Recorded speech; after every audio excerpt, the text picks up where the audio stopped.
A band of Moabite raiders is coming down the hill, and the men burying their friend do not have time to finish the job. They are digging fast, too fast. Picture it with me for a second: the dust, the shovels dropped mid-swing, someone shouting the word raiders before the sentence is even finished.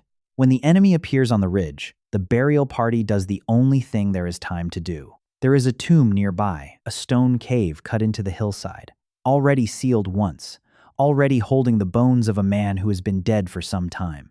They pry the stone back. They drop their friend's body inside, half-wrapped, no ceremony, no time for grief. And they run. You would think that is the end of the story.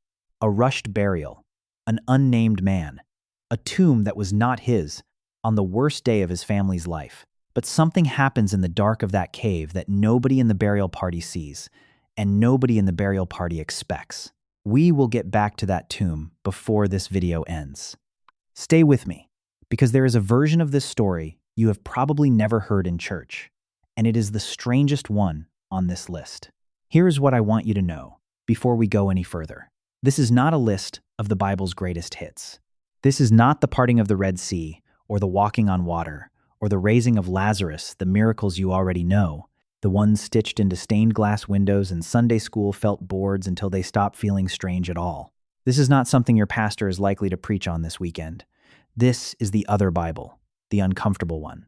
The one where a donkey talks back to the man riding it, where bears come out of a forest to settle an insult, where a piece of iron floats on open water, and where a dead man opens his eyes in the dark because his body touched someone else's bones. These stories live in the exact same book as the famous ones. Same authors, same God. But you have probably never sat through a sermon on any of them, not because they are less true, but because they are harder to explain and even harder to fit into a tidy Sunday morning illustration. Tonight, you get all of them, one after another, building toward that tomb on the hill. Before we get to the donkey, I want you to notice something about the shape of this video, because it matters. Every story tonight is arranged the same way the original audience would have felt it, starting small, starting almost funny, and ending in the dark of that tomb on the hill. You are not just going to hear 8 disconnected Bible trivia facts. You are going to watch one pattern build, story after story, until it finally explains itself in the last 5 minutes. So pay attention to the pattern, not just the individual moments. That is where the real payoff of this video is hiding. Here is a Hebrew word worth carrying with you into this video: pala. It shows up again and again across these stories, and it means something stronger than the English word miracle. It describes a thing so far outside the ordinary that it stops you cold where you stand. A wonder your mind cannot file away as coincidence. Every single story tonight earns that word. Let's start with a donkey who sees something her own owner cannot. His name is Balaam, and he is not the hero of this story. He is a hired prophet, a man for rent, riding toward a foreign king who wants to pay him to curse an entire nation of people he has never met. God has already told him plainly not to go. He goes anyway. And somewhere on that road, something takes its stand in his path with a sword drawn, something Balaam cannot see. But the donkey underneath him can. You can picture the scene as clearly as if you were standing beside the road. The donkey stops cold. Balaam, annoyed and in a hurry, beats her to get her moving again. She swerves off the path into a field. He beats her a second time. The road narrows between 2 stone walls. The invisible figure blocks the way a third time. And the donkey, with nowhere left to turn, simply lies down in the dirt beneath him. Balaam beats her a third time, furious now. And this is exactly where the story stops being ordinary and becomes pala. The donkey speaks, in actual words out loud. "What have I done to you?" she asks him, "that you have beaten me these 3 times? And here is the detail almost no one notices. On a first read, Balaam is not shocked that his donkey is talking. He argues back with her, the way you'd argue with a person who cut you off in traffic. He is more offended than astonished. It takes God physically opening his eyes, not the donkey's mouth, his eyes, before Balaam finally sees the armed figure that has been standing in that road the entire time, the one his own animal saw 3 separate times before he ever did. Here's what most people miss about this story. It was never really about the donkey at all. It was about how blind a man can become to the very thing standing directly in front of him, while the animal underneath him sees it with total clarity. You have probably lived a version of this moment yourself. Someone tried to warn you, a friend, a gut feeling, a small, quiet voice you talked yourself out of listening to, and you kept walking anyway, straight toward the very thing you refused to see. The Jewish historian Josephus, writing decades after the events of the New Testament, recorded this same episode in his account of Israel's history, treating Balaam's road to Moab as a real historical journey, rather than a fable, which tells you something about how seriously the ancient world took a story you were probably handed as a children's cartoon. Now hold that thought, because the next story is where the strangeness turns dark, and I am not going to soften it for you. Elisha the prophet at the center of tonight's video. The man whose bones we will return to, before the end, is walking up a road near the town of Bethel when a group of young men come out of the city to mock him. They jeer at his bald head, chanting insults as he passes. It sounds almost harmless when you say it out loud like that. A crowd of loud young men making fun of an old man's appearance. But watch what happens next, because this is the moment most Bible videos quietly skip past. Elisha turns, looks at them, and pronounces a curse in the name of the Lord. And 2 bears come out of the woods and maul 42 of the young men. Sit with that for a second, because this is exactly the kind of story that gets left out of a Sunday sermon. It is uncomfortable. It does not match the version of God most people were handed growing up: gentle shepherd, arms wide open, endlessly patient.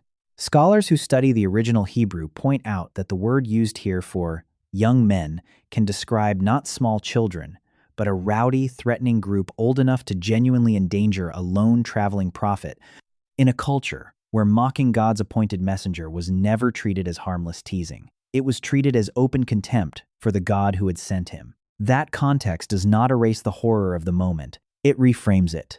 This is not random cruelty. It is judgment, swift and specific, aimed at a specific act of public disrespect toward a man carrying God's word through dangerous, lawless territory. This is not a story about how petty God can be. This is not a story meant to excuse violence.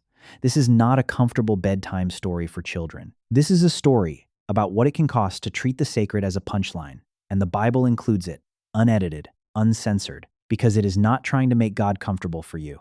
It is trying to tell you the truth, even the parts of the truth you would rather it left out. Stay with me, because after judgment, this book gives us doubt, and doubt, here, gets treated with far more patience than you might expect. Gideon is hiding in a wine press, threshing wheat where no enemy can see him, when an angel calls him a mighty warrior. Gideon does not feel mighty. He feels like the least significant man in the smallest family in the weakest tribe in Israel, and he says so out loud to the angel's face. And then he asks for proof, not once, twice. He lays a wool fleece on the threshing floor overnight and asks God for dew to soak the fleece, while the ground around it stays completely dry. In the morning, he wrings out a full bowl of water from that fleece, while the earth surrounding it is bone dry. And instead of feeling satisfied, Gideon asks again, this time in reverse: dry fleece, wet ground. And God, without a single word of rebuke, does it again, exactly as asked. Here's the part nobody tells you about this story. God never scolds Gideon for asking twice. Some of us grew up believing doubt is the opposite of faith, that asking God for proof is somehow an insult to him. Gideon's fleece says otherwise, and it says it twice, just to make sure you don't miss it. You are allowed to ask. You are allowed to ask again. The God at the center of this book is not so fragile that your honest questions threaten him. 3 stories in, and already a pattern is forming in front of you: wonder, judgment, patience, back to back to back. If you're finding this as strange as I did the first time I sat down and researched it, that is exactly the point of this video: to hand you the parts of Scripture that never made it into the highlight reel. If that is landing with you right now, hit subscribe before we go further, because it gets stranger from here, and we have not even reached the part where iron learns to swim. Let's talk about a lost axe head, and why the smallest miracle in this entire book might be the one that matters most to you personally. A group of young prophets under Elisha's leadership need more room to live, so they head down to the Jordan River to cut timber for a new building. One of them, the text never even gives us his name, is swinging his axe when the iron head flies off the handle and disappears into the water. And he cries out, genuinely panicked, for a reason that would have made perfect sense to everyone listening to this story in its own time. The axe was borrowed.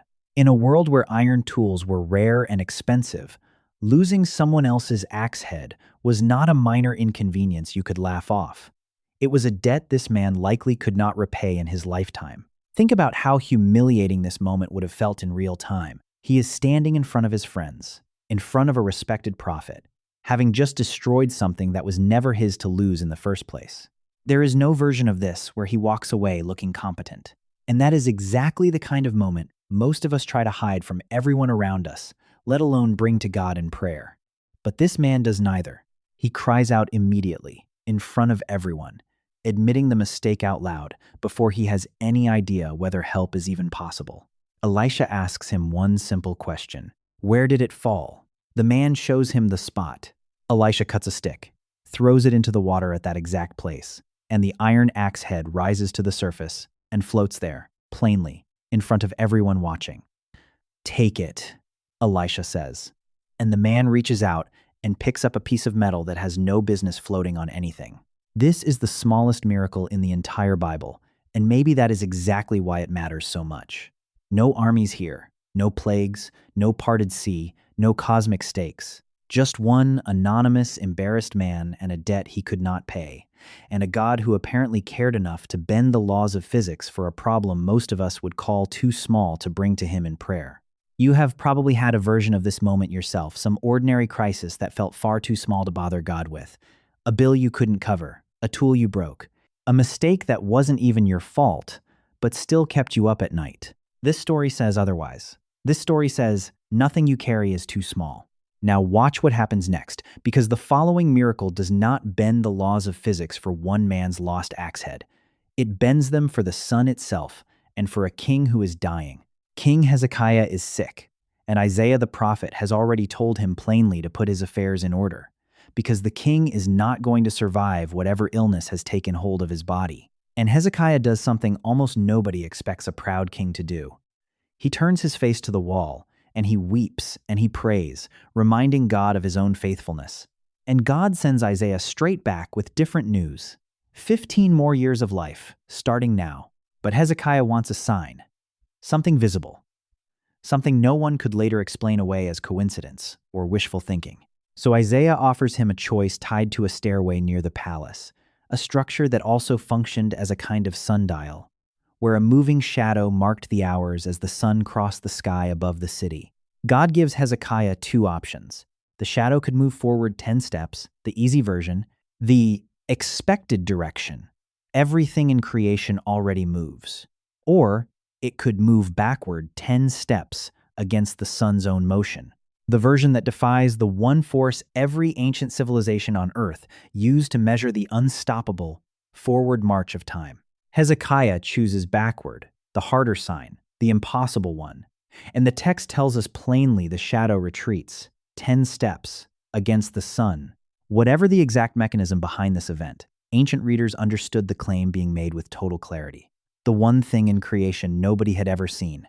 Reverse direction for one dying king in one small kingdom, because he simply asked to be believed.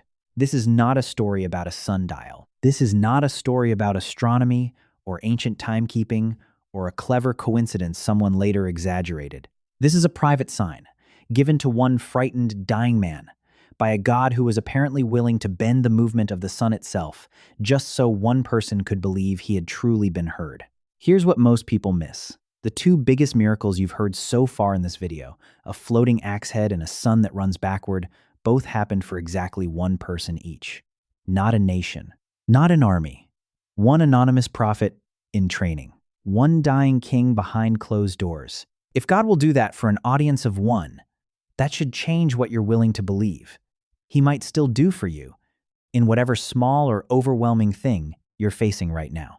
There's one more thing before we reach the climax of this video, and it's where these miracles stop happening through prophets standing in front of a crowd and start happening through things people simply touched, or walked past, or carried in their pocket. After Jesus ascends into heaven, his followers begin doing something that should not have been possible without him standing physically in the room. In the earliest days of the church in Jerusalem, the sick are carried out into the streets on mats and beds, deliberately positioned along the road Peter is expected to walk, hoping that even his shadow, not his hands, not his voice, just the shape his body cuts out of the sunlight might fall across them for a single second as he passes by. And the text records, matter-of-factly, that people were healed. Years later, in the city of Ephesus, something even stranger happens around the Apostle Paul. People take cloths that have simply touched his skin, the sweat cloth tied around his head while he works, the apron he wears while making tents for a living, and carry them across the city to sick people and demon-possessed people who cannot reach Paul themselves. And the diseases leave their bodies. The spirits go out. Notice what Paul is doing while all of this happens around him. He is not standing in a temple, robed and ceremonial, performing miracles on command. He is working a normal job, sweating through a normal workday, making tents with his own two hands to pay his own way, the same way you go to work every single day without expecting anything unusual to happen while you're there. And somehow, in the middle of that ordinary labor, something extraordinary keeps leaking out of him and into the cloth around his head. Here's a Greek word worth carrying with you: dynamis. It's where we get the English word dynamite, and in the New Testament, it means raw, active power. Not a symbol, not a poetic metaphor, but power moving through the physical world and actually doing something to it. A shadow is not a person. A piece of cloth is not a hand laid in prayer. And yet dynamis moved through both of them anyway, because the power was never actually located inside Peter or inside Paul to begin with. It moved through them the way electricity moves through a wire that never generated the current itself and never could. This is not proof designed to win an argument with a skeptic. This is not a magic trick performed for applause. This is not folklore passed down to make an ancient religion sound impressive to later generations. This is a pattern, the same pattern you have now watched play out 5 separate times, in 5 completely different stories of power reaching ordinary, frightened, desperate people through the most unlikely objects available in the room: a donkey's mouth, a floating axe head, a stairway's moving shadow, a passing stranger's shadow, a sweat-stained piece of cloth. And now, finally, we go back to that tomb on the hill. Elisha, the prophet at the center of half the stories you have just heard tonight, eventually grows old, grows sick, and dies the ordinary way, the fully human way. Unlike his mentor Elijah, there is no chariot of fire for Elisha, no dramatic exit witnessed by a crowd, just an old man's death and a quiet burial, and bones left resting in a cave cut into the hillside, slowly turning to dust the way every human body on earth eventually does, including yours, including mine. And then sometime later, we don't know exactly how long that burial party comes running up the hill with a body of their own, Moabite raiders bearing down on them. No time to dig, no time to grieve properly. And they throw their friend's corpse into the nearest tomb they can reach in time, which happens to be Elisha's. The moment the dead man's body touches Elisha's bones in the darkness of that cave, he opens his eyes. He stands up on his own 2 feet. He walks out of the tomb under his own power, into the daylight, alive. This is the miracle nobody can explain, because there is no natural explanation sitting anywhere nearby.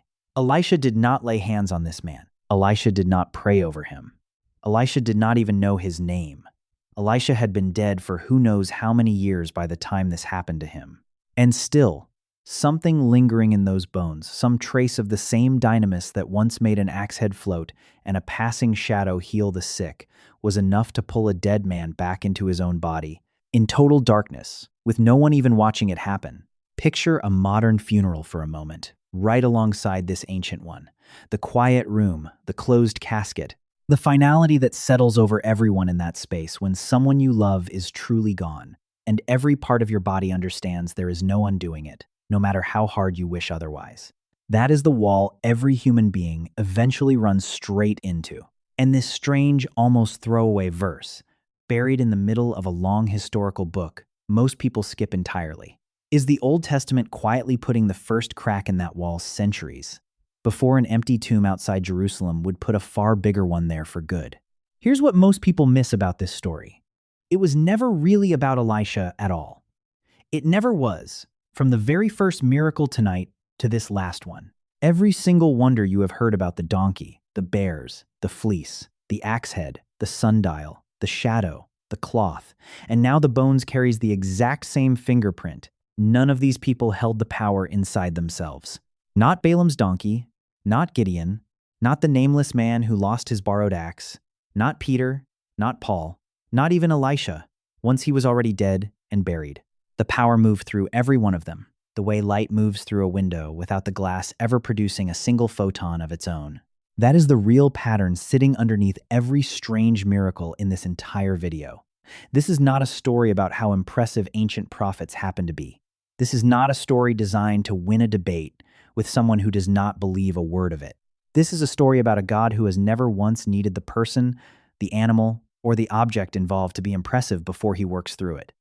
He has only ever needed them to be available in the moment it mattered. So, here is what I want you to carry out of this video with you. First, the truth about the pattern itself. Every miracle you heard tonight happened through something completely ordinary.